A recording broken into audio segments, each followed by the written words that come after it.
Chers amis, bonjour. Je vais vous raconter une histoire que peu de gens connaissent. Cette histoire touche beaucoup de femmes de nos jours. Elle était esclave, malgré elle, mais elle savait à qui s'adresser dans sa situation d'esclavage. De nos jours, malheureusement, beaucoup de femmes sont esclaves non pas comme on l'imagine mais esclaves de leur plaisir, de l'argent, et d'autres choses encore que vous pouvez ajouter. Mais la femme dont je vais vous parler, malgré les difficultés de la vie, s'est débrouillée selon les possibilités qui s'offraient à elle. Elle s'est ressaisie et n'a pas laissé les tracas de la vie la dominer. Elle a pu élever son fils seul et est arrivée à lui offrir une vie digne. Écoutez son histoire. Je désire que vous aussi, vous retrouviez une nouvelle vie. L'histoire d'Agar est effectivement inspirante et résonne encore aujourd'hui. En tant qu'esclave d'Abraham et de Sarah, elle a connu des épreuves difficiles, mais elle a aussi fait preuve d'une grande force et d'une remarquable résilience. Agar, malgré son statut, a su s'affirmer et prendre sa vie en main, devenant une figure puissante pour de nombreuses femmes. Son parcours montre que, même face à l'adversité, il est possible de trouver sa voie et de surmonter les obstacles. Son histoire est un puissant rappel que chaque individu, peu importe son origine ou sa situation, peut accomplir des choses extraordinaires. Elle inspire à chercher le bonheur et la liberté, et à ne jamais abandonner ses rêves. C'est un message d'émancipation et de force, particulièrement pertinent dans le monde d'aujourd'hui.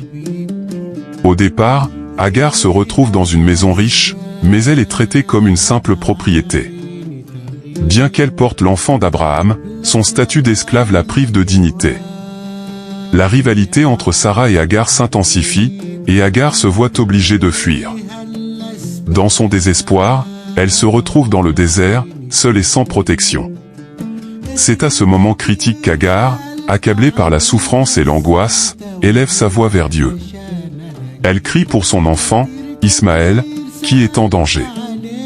Dieu entend son cri. L'ange du Seigneur lui apparaît et lui promet que son fils sera un grand peuple. Cette rencontre lui redonne de l'espoir et une nouvelle perspective sur sa valeur. Dieu, dans sa miséricorde, lui révèle qu'il voit sa souffrance et qu'il a un plan pour elle. Agar reçoit une promesse, son fils Ismaël deviendra le père d'une grande nation. Cela souligne que même dans la dévalorisation, il y a une promesse de dignité et de rédemption. Le cri d'Agar a été entendu, et elle est rétablie à sa juste valeur. Elle apprend que Dieu n'abandonne jamais ceux qui l'appellent. Cette histoire est un puissant message pour toutes les femmes qui se sentent délaissées ou utilisées. Comme Agar, vous pouvez crier vers Dieu. Il est un Dieu miséricordieux qui entend les cris de ceux qui souffrent. Ne laissez pas votre situation actuelle définir votre valeur. Souvenez-vous qu'Agar, une femme réduite à l'esclavage, a été choisie par Dieu pour être la mère d'un grand peuple. Psaume 34, 18, l'Éternel est près de ceux qui ont le cœur brisé, et il sauve ceux qui ont l'esprit dans l'abattement. Ésaïe 41, 10, ne crains rien, car je suis avec toi, ne sois pas inquiet, car je suis ton Dieu.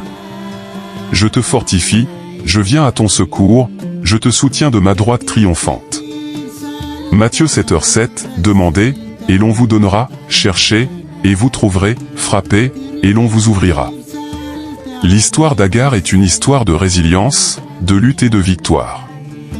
Elle montre que même dans les moments les plus sombres, il y a de l'espoir. Ne vous découragez pas, criez vers Dieu, car il est là pour vous entendre et vous redonner votre dignité. Comme Agar, vous avez une valeur inestimable.